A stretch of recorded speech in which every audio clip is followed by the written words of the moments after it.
こんにちは。システム組み立てチャンネルの大滝と新堀と浅沼と三角と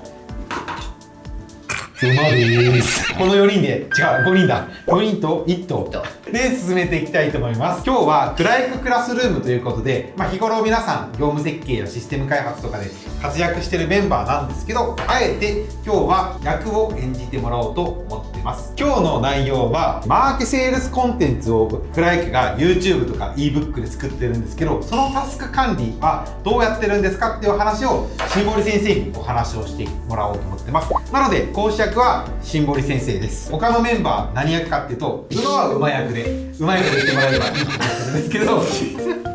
今日は現場でホワイトペーパーをたくさん作ってる人、はい、三角さんは動画をたくさん作ってる人、はい、僕は後で役割ちょうだい、はい、こんな形で今日も進めていきたいと思います。じゃあ新堀さんよろしくお願いします。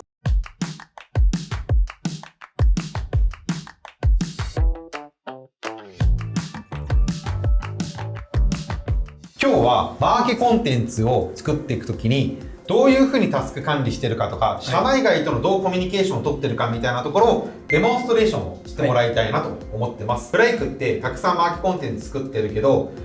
こういうふうに作りたいけど自分たちはできないよって思ってる視聴者の方たくさんいると思うので、今日はそういった方に届けたいと思っています。なので情報システムの方がタスクをこなすためのシステムってなんだっけっていうのを探している人だったりとか、フライクみたいに、コンテンツマーケティングをたくさんしたいなと思っているマーケ部門の方とかに届けたいなと思っておりますので、皆さんよろしくお願いします。よし、森先生。いいよいいよ。さあさあ、なるべしです。早くしてくれ。ノリが悪い。やめようかなもう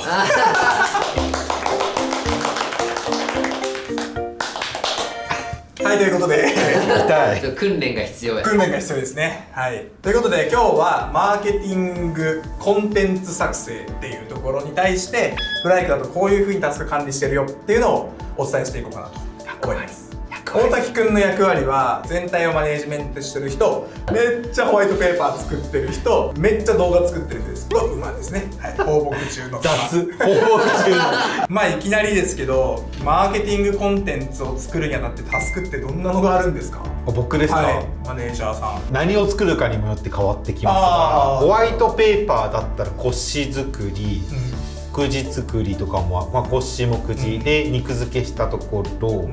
でその後、自分でホワイトペーパー作るのか外部に託するのかやり取りもあったりとか、ブログ作るならブログ作る時のタイトルとかどこのカテゴリーにするかとかってめっちゃあります。なるほど。じゃあホワイトペーパーだけじゃなくて、それにブログもあったりとか YouTube もあったりとか、他にもX とかね、 X とかメルマガも送るかもしれないとか、いろんなことをしないといけないってことですね。それって大変なんですか？現実的な話すると、めっちゃめんどくさいです。おお、なるほど。フライク社、ほぼフライク社だからさ、ほぼ僕がやってるじゃないですか。めちゃくちゃ大変なんですけど、多分ね、作りすぎてる感がある。コンテンツをっていうことですね。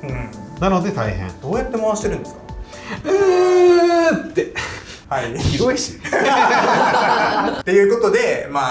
今あったように1、2、3で資料上はまとまってます。まずはいろんな人を巻き込みながら消化していかないといけないですよねっていうのが1つ目。そして2つ目、これも大変そうですね。1個だけじゃねえぞと。1個作ってる裏ではまた違うものが作られたりとか、いろんなものが並行して作られてますっていうところ。そして3つ目、これも何事も一緒だと思うんですけど、1個何かがずれちゃうと全部お尻がずれていっちゃうっていうところがあるので、多分大滝マネージャーはもうスケジュール厳守で浅沼に煽り、おいどうなってんだホワイトペーパーと、おい三角どうなってんだというので遅れられない状況ができてる。ハムねハムすげえ、今日絶好調。こういうことが起きてますと。でも視聴者の皆さんお分かりの通り、すごい多分数がローンチされてると思うんですよね。1週間に1本動画が出て、ショートも出て、ブログも更新されてっていうのをやってる。じゃあどうやってやってんだフライク社っていうところを今日は解説していこうかなというふうに思います。で、先ほど大滝マネージャーからあったように、フライク大きく分けると3つあるらしいです。まずホワイトペーパー ebook ですね。資料をダウンロードできるようなもの。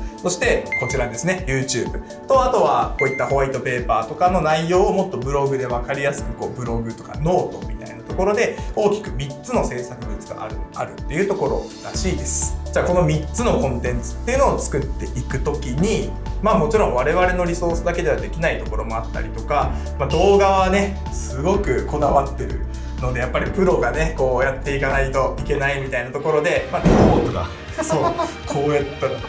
ーって火が出るんですよ。はあって言ったらわバーってこれはもう編集の力です。ありがとうございます。ありがとうございますみたいな感じで、いろんなフライクの中の人だけではなくて、いろんな業務委託のメンバーとかもいろんな方が関わってくれてるのをマネージメントしていかないといけないですし、ちゃんとローンチに合わせてやっていかないといけないので、まあ大変ですよねっていうところになります。じゃあそのフライクの業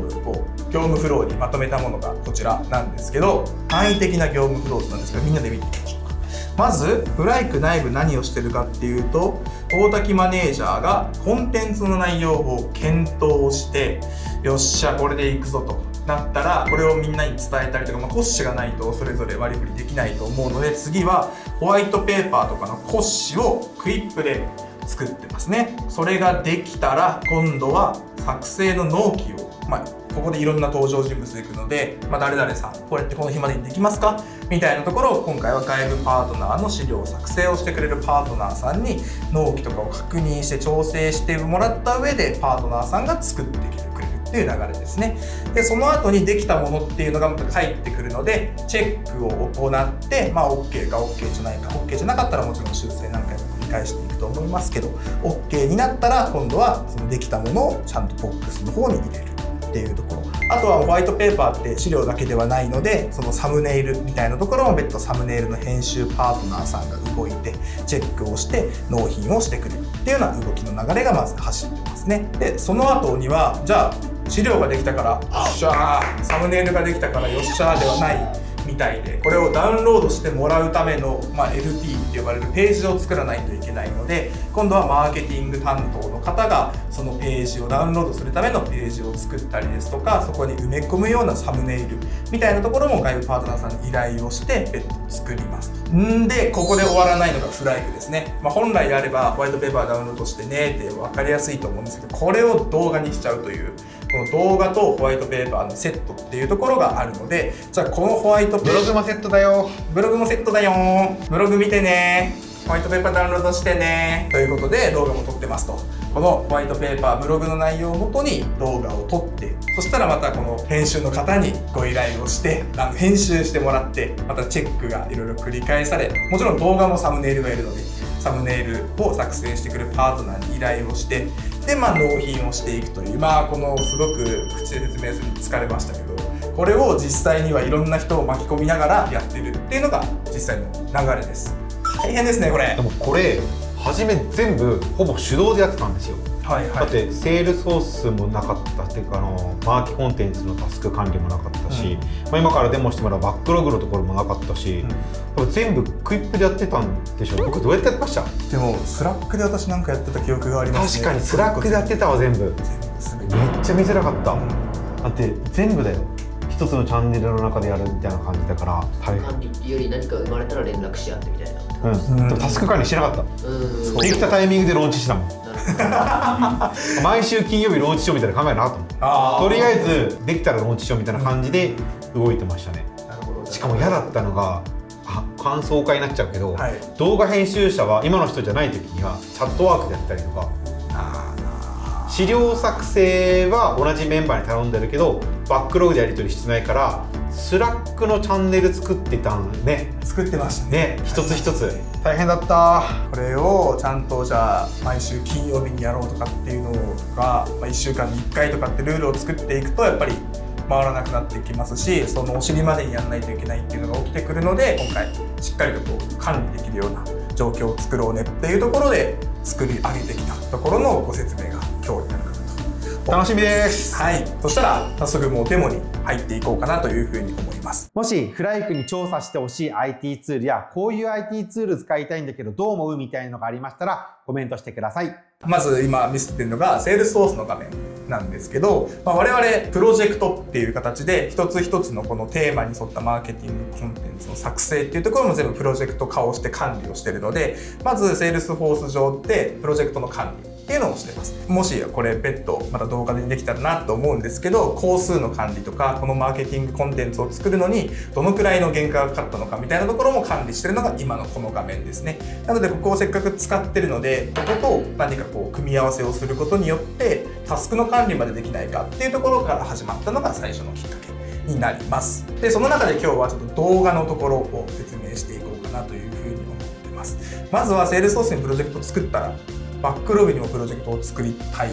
タスク管理をするために作りたいですけど、セールスフォースにも作ってバックログにも作ってってめんどくさいので、我々はセールスフォース上からバックログのプロジェクトが作れるようになってます。バックログプロジェクト作成っていうところを押すとくるくるくるくるくるって回ってできました。もう3秒ですね。美しい。誰が作ったんですか？俺だ笑ってるやん。ということで今もうバックログ、セールスソースからポチって押したらバックログに飛んできたんですけど、こんな風に1分前にプロジェクトが作られたっていう状況になってます。ただこれ課題を見ると、もちろんまだ何も登録をしてないので、何もないとりあえずプロジェクトタスク管理をするための土台ができたっていうところまでのまずご説明になります。でここからじゃあ動画を作っていきましょうっていう形になるんですけど、じゃあこの動画っていうところを撮っていく、ローンチしていく中で動画を日頃作られてる三角さん、何を意識して何をされてるんですか？はい、動画はまず何本撮るのかっていうところから決めていくことになります。例えば、ロング動画を2本にショート1本とか、でかつそれをいつ、ローンチ、公表するのかみたいなところも、どう動けばいいのかっていうところに関わってくるのですごい大事になってきますね。でそれに伴って、サムネイルを作ったりとか、どういった内容で話していくのかみたいなポッシュを作っていくみたいな流れが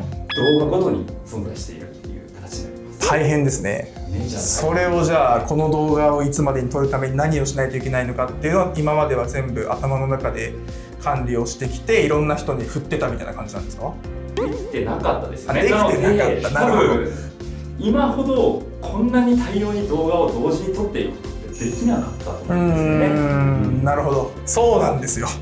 このタスクをコントロールできないと大量の動画をローンチすることができないので、それを我々はマスター化しました。画面を見ていただきたいです。今出してるのがこのマーケコンテンツの動画を撮るにあたるタスクっていうところを出してますね。で今、開始日っていうところを標準で並べてるので、上から下にやっていく順番で今並べてます。動画制作をするためにはサムネイルの依頼をしたりとか、動画の撮影をしたりとか、さっき三角さんがおっしゃったようないろんなやらないといけないことっていうのをやっぱりちゃんと管理をしていきたいので、これを人が思い出しながらやるんじゃなくて、これが自動的にバックログ側にタスクができて、それをもとに皆さんはもうこなしていくだけっていう状況を作りたいなってところでまずマスターを作ってます。じゃあ具体的にどうやっていくのかっていうところをご説明していくと、今出してるのがプロジェクトの画面ですね。先ほどお話をして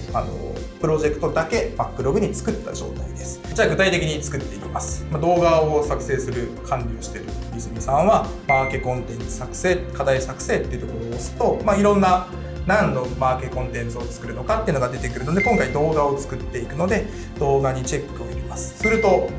何本作るかっていうのが出てくるので、今回3本作りましょう。3本作るって計画をしているので3って入れて次へに行きます。ですると今度は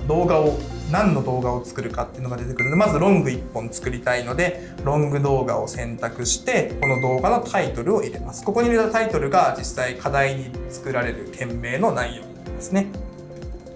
ロング1でローンチ予定日をじゃあ今回6月の20日金曜日にしましょう。ですると逆算して20日にロングをローンチするので、そのためにはじゃあ5日までにサムネイルとか動画を撮りましょうねとか、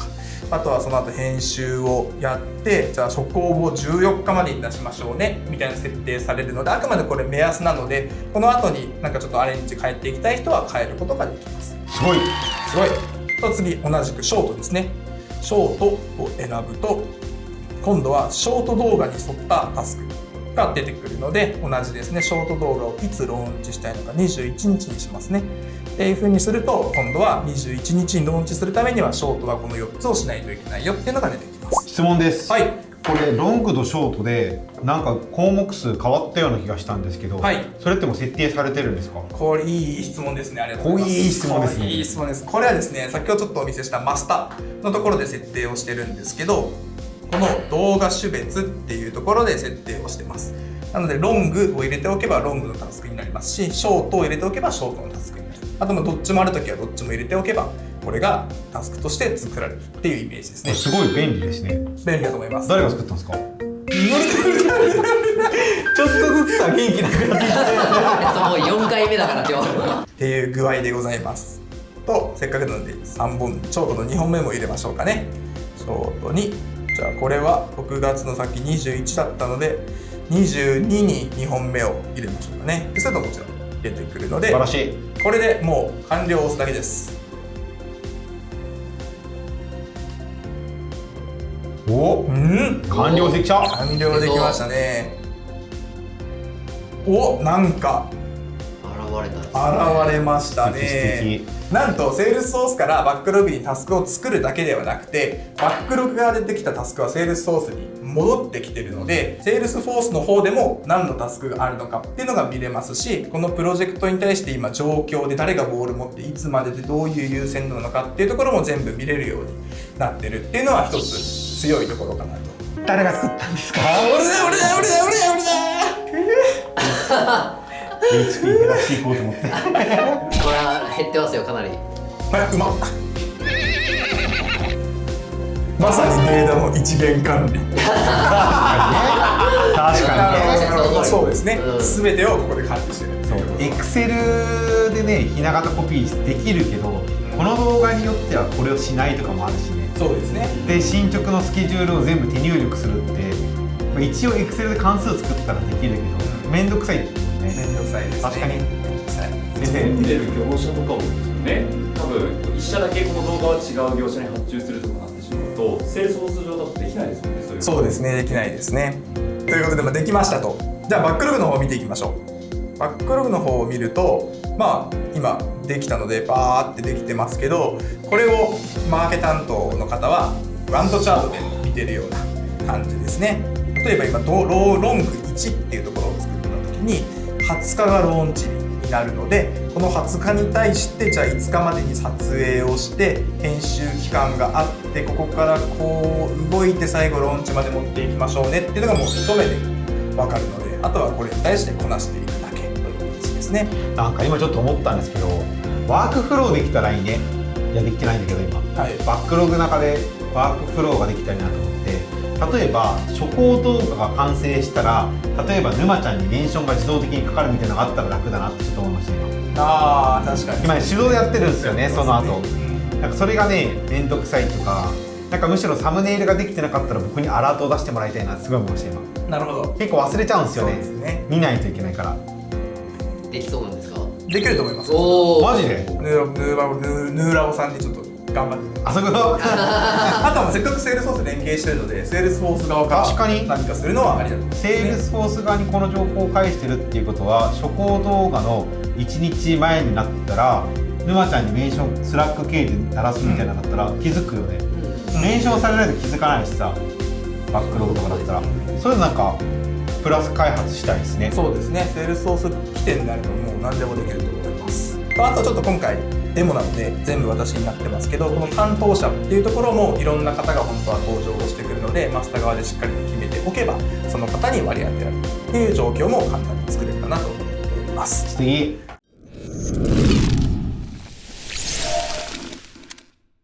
はい、ということでいかがでしたでしょうか。はい、うわっExcel でタスク管理もう無理。さっきタスク管理 Excel でされてるって大間さんおっしゃってましたもんね。もう一回これ知っちゃうと無理でしょうね。そう戻れって言われても嫌かも。絶対嫌ですよね。コンテンツの数が減ったとしても Excel は無理かも。めんどくさい。はい、ということで今回ですね、セールスフォースから連携してちゃんとマスター管理をセールスフォースから行って自動的に作っていくことによってもう手動で作ることがなくなっていくっていうところ、あとはいろんなメンバーとコラボレート一緒に仕事をしていく時にもそこのストレスがなくなったりとか、タスク漏れをお互いで助けていくっていう環境が今回の機能を作ることでできたかなっていうふうに思っております。じゃあ最後に浅沼さん、まとめをお願いします。はい。数々のタスクをワンクリックで見える化、やらないではない。めっちゃしてた。滑った。はい、今日の動画はここまでになります。本日もご視聴いただきありがとうございました。いいなと思ったことはいいねとチャンネル登録ぜひよろしくお願いいたします。では次の動画もお楽しみに。バイバーイ。